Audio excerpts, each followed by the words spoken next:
Well for them. And they would like, just announced a little while ago as I was coming off the plane, they would like to do another debate. Although, good entertainment value. A lot of people say, oh, do it, it's great entertainment. I've already done two.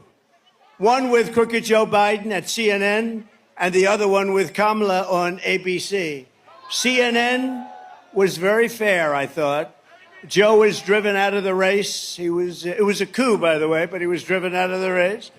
And they've been widely criticized by the radical left lunatics for all of the fairness. They were very fair. In other words, they won't be fair again because they took a lot of abuse from the radical left. ABC was 3-on-1, but I was given credit for having done a very, very good job. I appreciate that. We did a great job. It was 3-on-1. The problem with another debate is that it's just too late. Voting has already started. She's had her chance to do it with Fox. You know, Fox invited us on, and I waited, and they turned it down. But now she wants to do a debate right before the election with CNN because she's losing badly. You know, it's like a fighter. She sees the pulse. She sees what's happening. She's losing badly, but it's like a fighter who goes into the ring and gets knocked out. The first thing he says is, I want a rematch. I want a rematch. And I won all of the primaries. Remember, she... All right, so Kamala's asking for a second debate, right? And so here's where we stand, because we watched it live. You know, even my man was on the live stream with us. Ortis was on the live stream, and we watched it live, and we seen exactly what happened in that debate, right? We seen the moderators absolutely destroy the debate.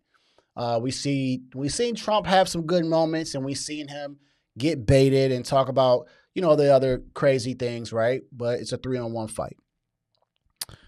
But one thing that we also seen was right after the debate that the independent voters and swing voters really weren't rocking with Kamala as much as people thought they would have after the debate. After 90 minutes, they were saying things like, well, I still don't know who she is and what she stands for. She did not articulate her policies like she should have been doing for 90 minutes.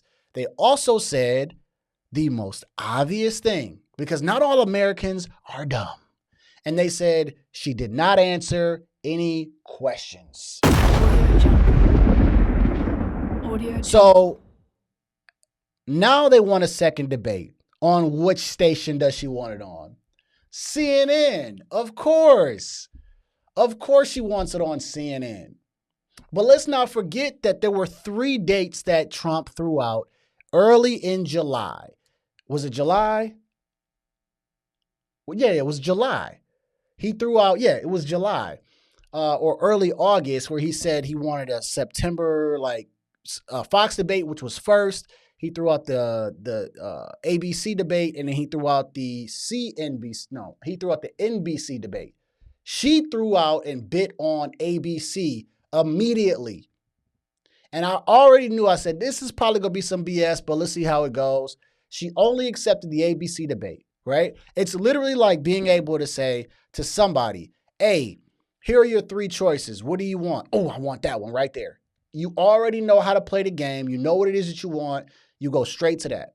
So now Trump's like, nah, don't give her a second debate. And I agree.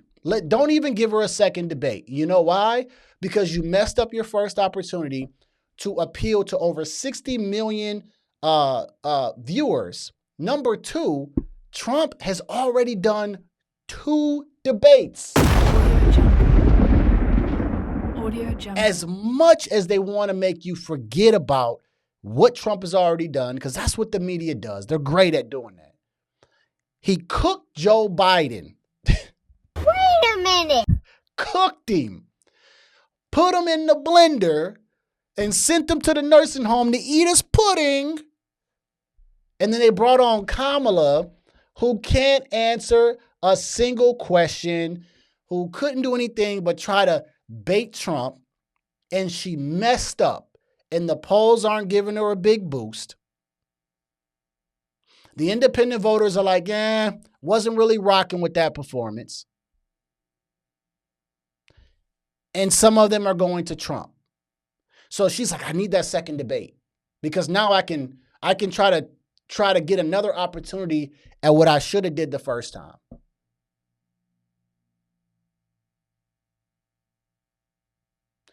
So Trump is in control of the debate.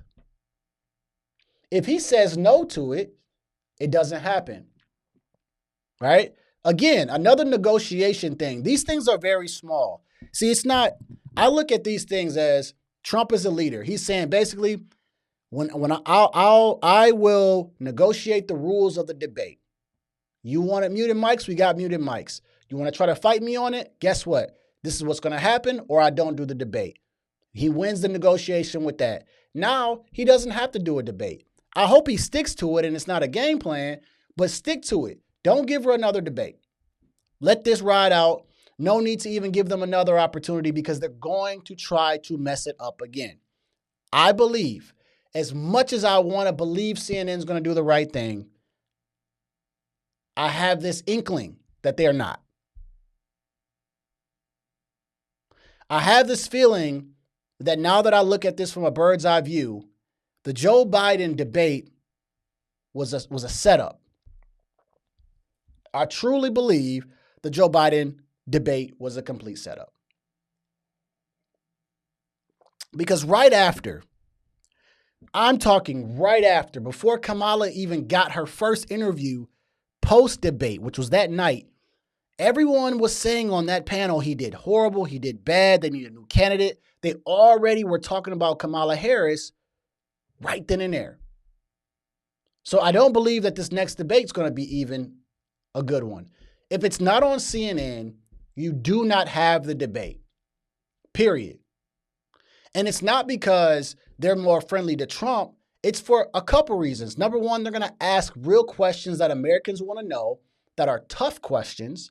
Number two, at least if you get two friendly stations to debate you or moderate you, let Trump have somebody that's a little friendly to him, but also they're going to push the same questions to him. No second debate. None. Let her fight for it. Let her talk about it. Let her say whatever about it. Because in the polls, she's struggling. She's still not doing exponentially better than Joe Biden. And again, the polls are not the Bible. I understand. But polls are what we can go on right now. And if Trump's really a person that underperforms in the polls, Kamala Harris is in trouble. Let me switch over to your comments. Let me read what y'all got to say. I just had to start warming up a little bit. So Judy Wilson says she already knew the questions, and this was the same station, the same news station that gave Hillary Clinton the questions, right? So it wouldn't be a surprise to me. I heard about the ABC whistleblower. We'll see if that's really legit, but we don't need a whistleblower to tell us what we've seen with our own eyes, right? That woman evaded questions like she was running from the police. She didn't answer one question. They just went at Trump. And then by the time you knew it, time was up. All right. Order says, ask her about inflation. She will talk about the neighbor's lawn. Did you see that? And and it's funny because those type of interviews are not getting media coverage, right? They're not getting media coverage. It was bad.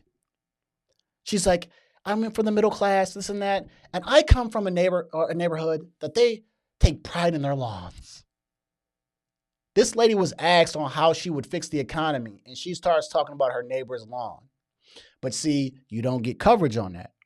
But you get coverage on Trump's cats and dogs. They're still talking about it almost a week and a half later. They're still covering that. After the second attempt on his life, they're still talking about cats and dogs. Meanwhile, she was talking about lawns and all type of stuff. And she always leads with I was a middle-class kid. She don't answer no questions, man. Shout out to Dr.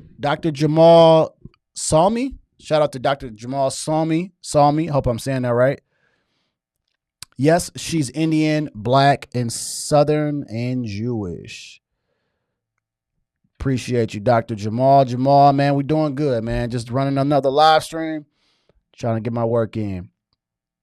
Let me just scroll down, see what's going on. Judy Wild says, I agree with you. They are out to get Trump one way or another. Yeah, I see it right here. Shout out to Roro in the building. She says, I agree, Judy. They are out to get him for sure. And last one, she says, notice Trump attempted assassinations were hardly talked about in the news. Yeah, that's how it goes. That's how heavy the propaganda is. That's how heavy it is.